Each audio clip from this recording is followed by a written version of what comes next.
10 বছরের শান্তি, এই সময়টাই আমাদের দরকার। এই সময়কে আমরা কাজে লাগাবো।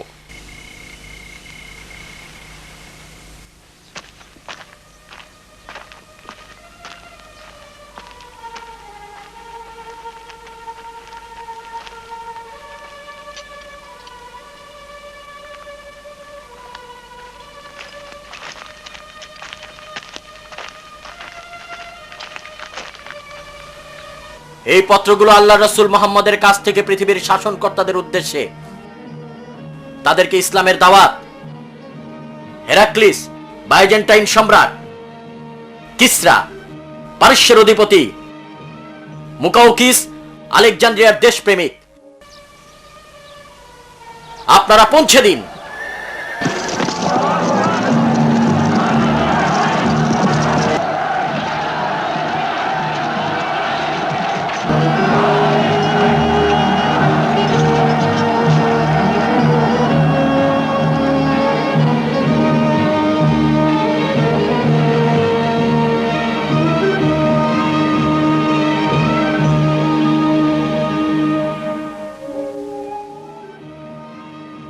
ইসলামে কোনো শ্রেণী বিভেদ নেই।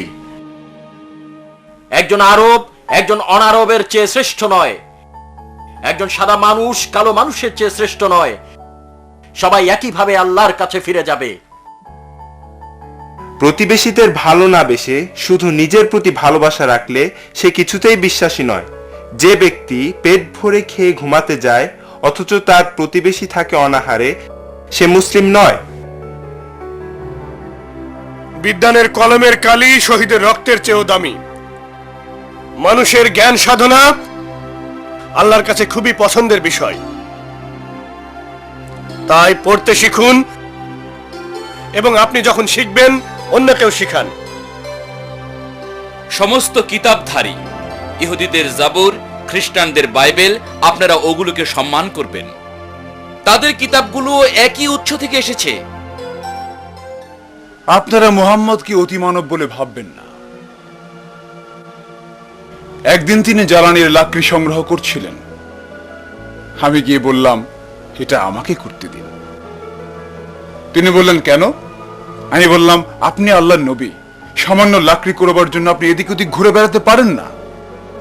তিনি আমার দিক তাকিয়ে নিচু কণ্ঠে বললেন, আল্লাহ সেই ব্যক্তিকে পছন্দ করেন না যে নিজেকে অন্যের চেয়ে শ্রেষ্ঠ মনে করে। আমিও নিষ্ক্রিয় বসে তাকে দেখতে লাগলাম। হঠাৎ তিনি থামলেন।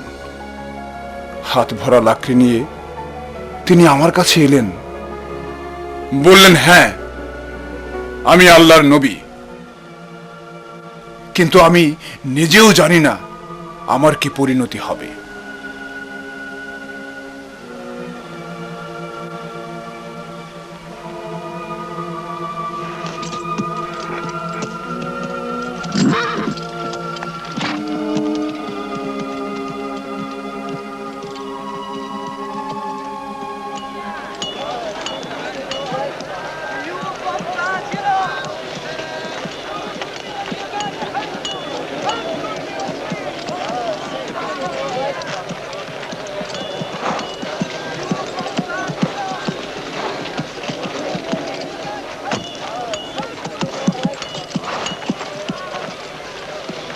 আহমদ, তুমি কি আবার আমাকে বন্দি করতে এসেছো? না, আমি এসেছি পাল্টা তোমার কাছে বন্দী হতে।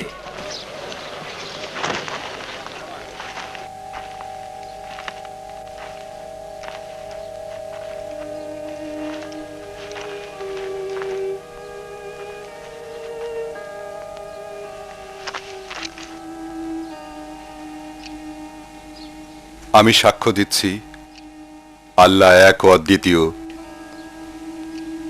এবং মুহাম্মদ তার রাসূল। আপনার বিরুদ্ধে যুদ্ধ করার জন্য আল্লাহ আমাকে ক্ষমা করে দিন। পরিশুদ্ধ হওয়ার পর ইসলাম পূর্বের কর্মকাণ্ড নিয়ে খোঁচা দেয় না।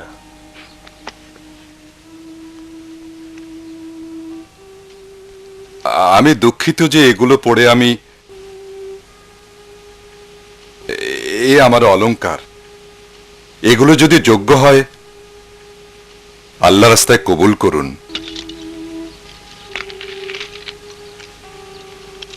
এবং আপনাকে আমার রাখো, তোমার এই তরবারি ইসলামের অনেক রক্ত ঝরিয়েছে।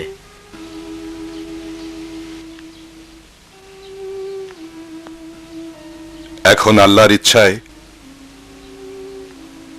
ইসলামের পক্ষে এই তরবারি ধারণ করব।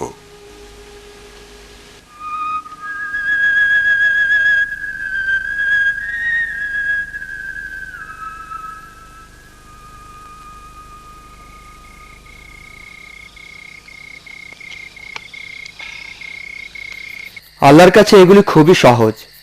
ঠিক যেভাবে তিনি নির্ধারণ করেন জীবন মরণ, যেভাবে নির্ধারণ করেন জয় পরাজয়। 2 বছর আগেও যখন চুক্তিতে স্বাক্ষর করলাম তখন ভেবেছিলাম আমরা হেরেই গেছি, কিন্তু এখন দেখো একের পর এক মানুষের হৃদয় জয় করে চলেছি। কিসের শব্দ?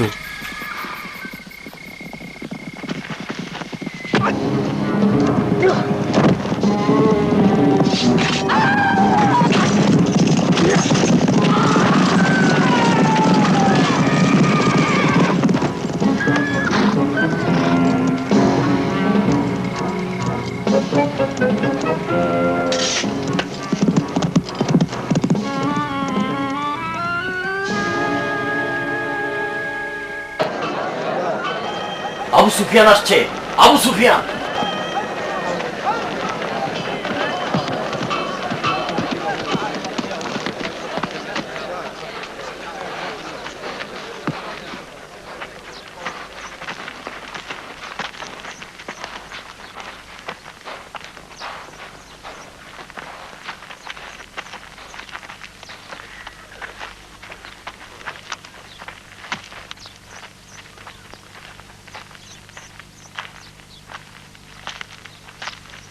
আমাকে দেখো সবাই দূরে সরে গেলে কেন? আমি আবু সুফিয়ান। আমি কিছু সৌজন্য আশা করি। আমরা যুদ্ধ অবস্থায় নেই, আমাদের চুক্তি হয়েছে। আমি মোহাম্মদের সাথে কথা বলতে এসেছি। সে কোথায়? তিনি মসজিদে আছেন।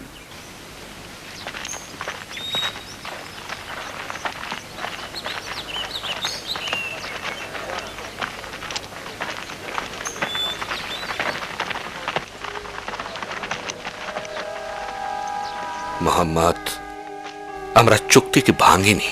আমি এসেছি চুক্তি পুনর্জাগ্রত করতে। আমি মক্কার হয়ে বলছি মোহাম্মদ, তুমি মুখ ফিরিয়ে নিচ্ছ কেন? যেও না মোহাম্মদ, যেও না মোহাম্মদ, যেও না। চুক্তি ভেঙেছে অন্যরা, আমরা নই। রাতে অন্ধকার ছিল। আমি এখানে এসে সাক্ষ্যই দিতে এসেছি যে রাতে অন্ধকার ছিল। বারা বারা, ওটা তোমারও শহর। হুযায়ফা, তুমি আমার আত্মীয়, আমার প্রিয় শ্যালক, অন্তত আমার কথাটা শোনো। তোমরা সবাই মক্কার লোক। আমিও মক্কার লোক। আমাকে এভাবে অপদস্থ করা হচ্ছে কেন? কারণ তুমি প্রতিজ্ঞা রাখো না এবং কাউকে সম্মান করো না। আমি যা দেখলাম তা আমি কখনোই ভাবিনি। আবু সুফিয়ান কিনা করুণা ভিক্ষা করছে।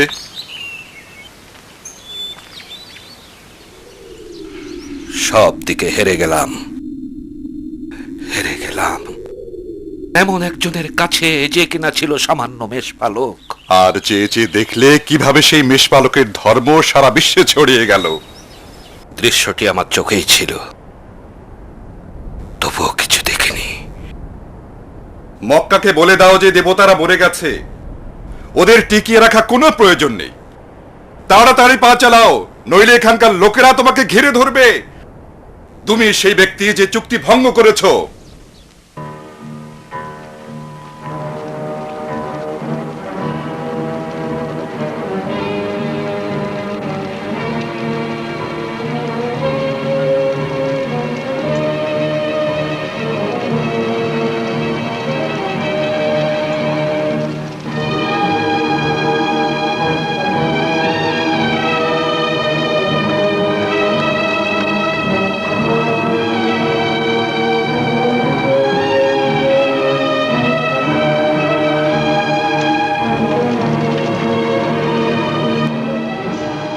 আজ মুসলমানদের সৈন্য সংখ্যা 10,000 ছাড়িয়ে গেছে।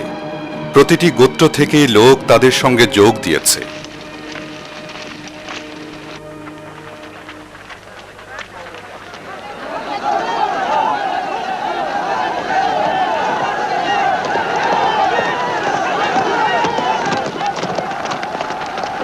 এবার আমরা যুদ্ধ করতে পারবো।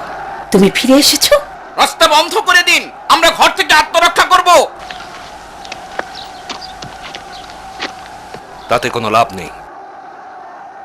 তারা হাজার হাজার লোক দিনকে দিন আরো যোগ দিচ্ছে। তুমি কাপুরুষ, হিন্দা, তুমি বাড়ি যাও। ভীতু কোথাকার। তুমি কি মক্কার নেতা? নিজেকে দেখো, তুমি ভেঙে পড়েছো।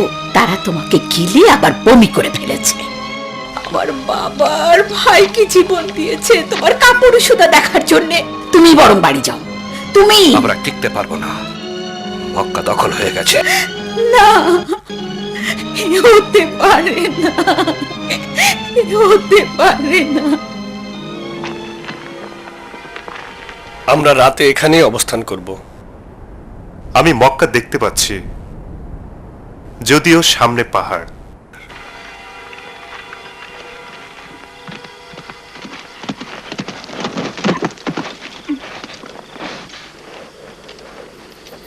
অনেকগুলো তাঁবু, গুণে শেষ করা যায় না। দেখতে চমৎকার লাগছে। যখন তাদেরকে মক্কা থেকে বের করে দিয়েছিলাম, তখন জানতাম না যে তারা একে হৃদয়ে ধারণ করেছে। তাদের বানানো রুটির গন্ধ পাওয়া যাচ্ছে। হ্যাঁ, মনে হয় যা করতে যাচ্ছি তা ভুল না, যা ভাবছি তাই যেন হয়। তারা তাদের নিজেদের গৃহদ্বারে রক্তের ছাপ দেখতে চায় না। এটা নিয়েই এখন সমঝোতা করব।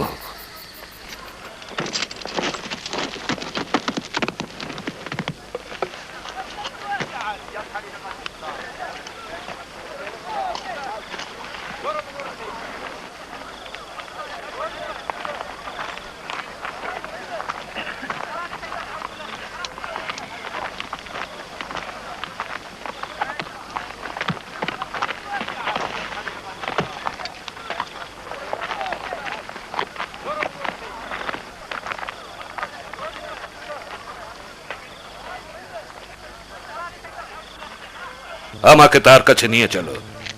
তা তুমি কি শহর দিয়ে দিচ্ছ?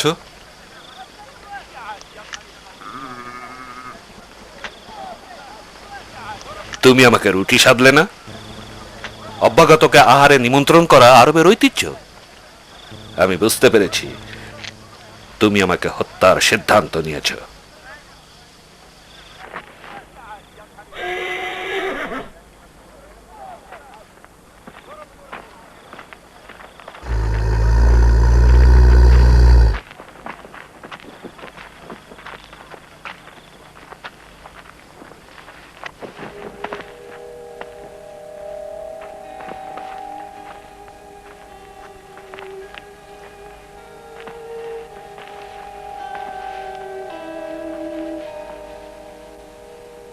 বলো, যা বলতে এসেছো। আমি তোমার মশালগুলো দেখলাম, সঙ্গে লোকগুলো দেখলাম। আমি বুঝেছি কি শক্তি তুমি তোমার লোকদের মধ্যে দিয়েছ। আমরা আর তাদের সাথে পেরে উঠব না। তুমি যদি রাজি হও। কোন সাহসে তুমি এখানে শর্ত দিচ্ছ? মোহাম্মদ আসলে কে সেটা চেনার সময় কি তোমার এখনো হয়নি? মুহাম্মদ, আমার মনে এখনো সন্দেহ আছে। গর্দান থেকে মাথা নেমে গেলেই সব সন্দেহ দূর হয়ে যাবে। খালেদ, ধর্মের ব্যাপারে কোনো বাড়াবাড়ি নেই। শোধরাতে কারো বছর লাগে, কারো লাগে মুহূর্ত। হেদায়েত প্রাপ্তির সময় আল্লাহ ঠিক করেন, তাই তার সন্দেহকে শ্রদ্ধা করো।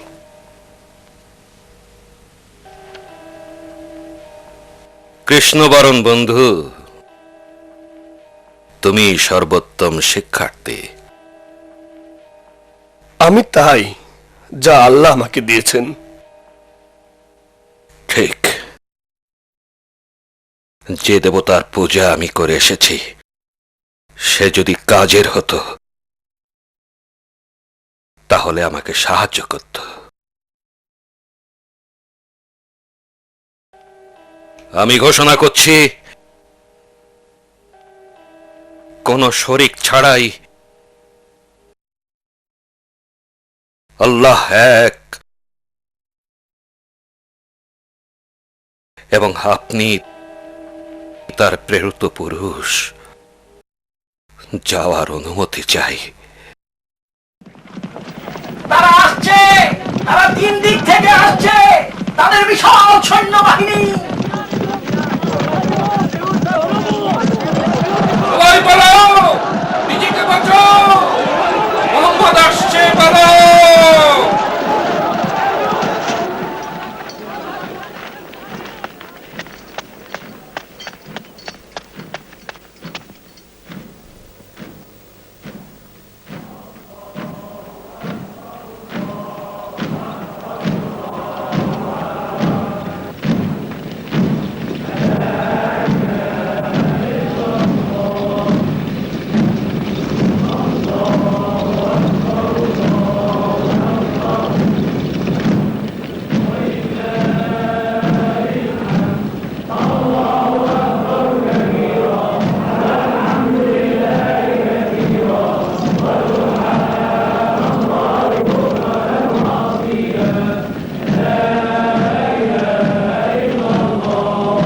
ভেতরে যাও, ভেতরে যাও, বাইরে থেকো না, ভেতরে যাও।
কোনো গৃহে হামলা করা যাবে না, কোনো কিছু ধ্বংস করবে না, কোনো কিছু দখলও করবে না, কেউ না। ঘরের ভিতরে সবাই নিরাপদ থাকবে, আবু সুফিয়ানের ঘরেও সবাই নিরাপদ, কাবার আশেপাশে সবাই নিরাপদ।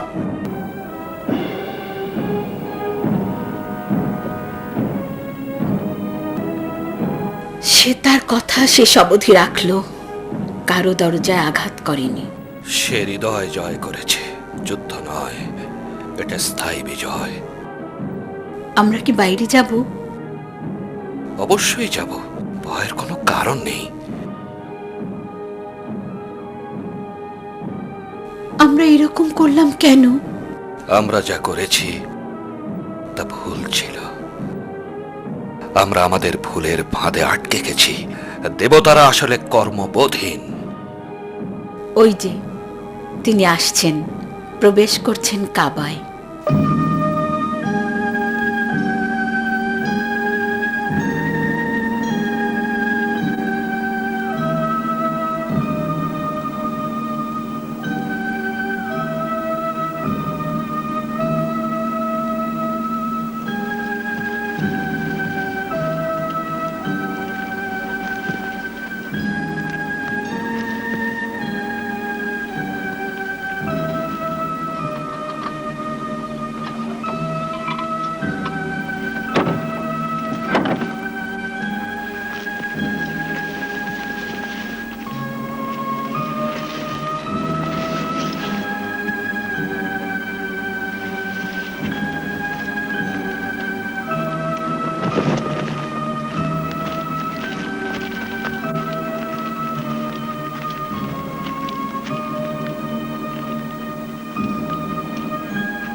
جاء الحق وزهق الباطل إن الباطل كان زهوقا সত্য সমাগত, মিথ্যা অপসৃত, মিথ্যার পরাজয় অবশ্যম্ভাবী।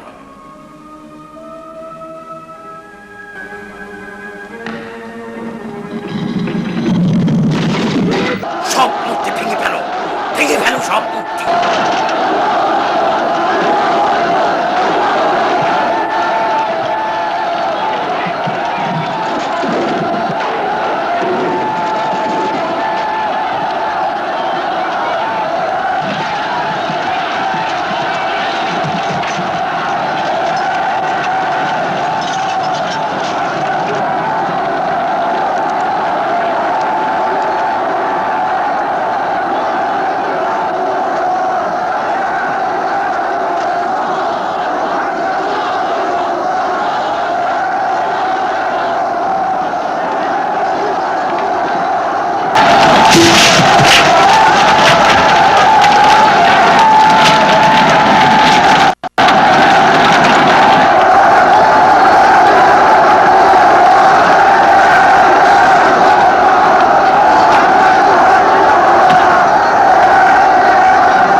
أشهد أن لا إله إلا الله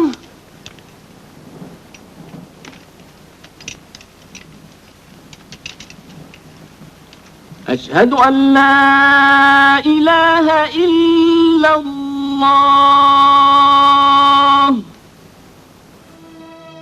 মোহাম্মদ তাদের উপর কোনো প্রতিশোধই নিলেন না এবং কাউকে নিতেও দিলেন না। তিনি মক্কাকে একটি পবিত্র স্থান বলে ঘোষণা করলেন। মক্কায় কেউ রক্ত ঝরাতে পারবে না। অচিরেই গোটা আরব পরিবর্তিত হল। তারা শুধুমাত্র নতুন ইবাদাতই নয়, বরং নতুন শাসন, নতুন সমাজ, নতুন আচার, নতুন প্রথা, ইসলামের সবকিছুতেই অভ্যস্ত হয়ে পড়ল। নবীজি তার কাজের ঈপ্সিত ফল প্রত্যক্ষ করলেন, কিন্তু এখন তিনি মৃত্যুর আহ্বান শুনতে পাচ্ছেন।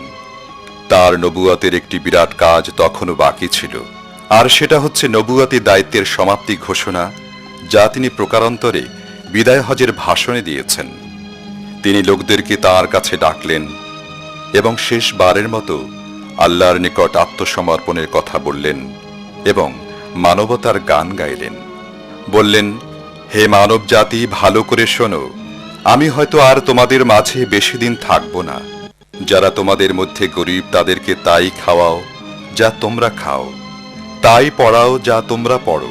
তোমাদেরকেও তার মুখোমুখি হতে হবে এবং কৃতকর্মের হিসাব দিতে হবে।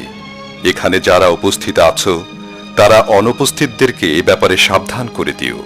তোমরা সবাই আদমের সন্তান এবং তোমাদের মধ্যে সেই সর্বোত্তম যে আল্লাহকে সবচেয়ে বেশি ভয় করে। আমি যা বললাম তা গভীরভাবে ধারণ করো। তোমাদের মধ্যে পারস্পরিক বিভেদ মিটিয়ে ফেলো এবং জেনে রাখো যে এক মুসলিম আর এক মুসলিমের ভাই। মুসলমানদের মধ্যে কোনো জাতি বর্ণের ভেদ নেই। তোমরা কাউকে অত্যাচার করবে না, অত্যাচারিতও হবে না। হে আমার উম্মতগণ, আমিও একজন মানুষ মাত্র। হয়তোবা মৃত্যুর ফেরেশতা খুব শীঘ্রই আমার কাছে আসবে এবং আমিও মৃত্যুর স্বাদ গ্রহণ করব। কিন্তু আমি তোমাদের কাছে দুটি জিনিস রেখে যাচ্ছি, কোরআন এবং আমার সুন্নাহ, যা তোমাদের জন্য আলো এবং নির্দেশনা স্বরূপ। এরপর তিনি জনগণের কাছে কোরআনের শেষ অংশটুকু তুলে ধরলেন, যা মূলত খাতমুন নবুওয়াতের ঘোষণা। আল-ইয়াওমা আকমালতু লাকুম দীনাকুম ওয়া আতমামতু আলাইকুম নি'মাতি ওয়া রাদিতু লাকুমুল ইসলাম দীনা। আজ আমি তোমাদের জন্য তোমাদের দ্বীনকে সম্পূর্ণ করলাম, আমি আমার নিয়ামতসমূহ পরিপূর্ণ করলাম এবং ইসলামকে তোমাদের জীবন বিধান হিসেবে নির্বাচিত করলাম।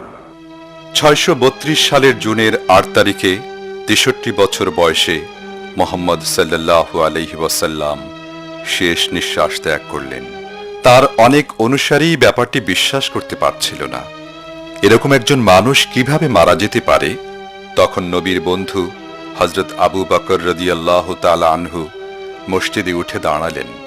তিনি বললেন, কেউ যদি মুহাম্মাদের ইবাদত করে তাহলে সে জেনে রাখুক যে মুহাম্মদ মারা গেছেন, আর যে আল্লাহর ইবাদত করে সে জেনে রাখুক যে আল্লাহ চিরঞ্জীব এবং কখনো মৃত্যুবরণ করেন না। তারা নবীকে মদিনাতে তার মসজিদের পাশে সমাহিত করল।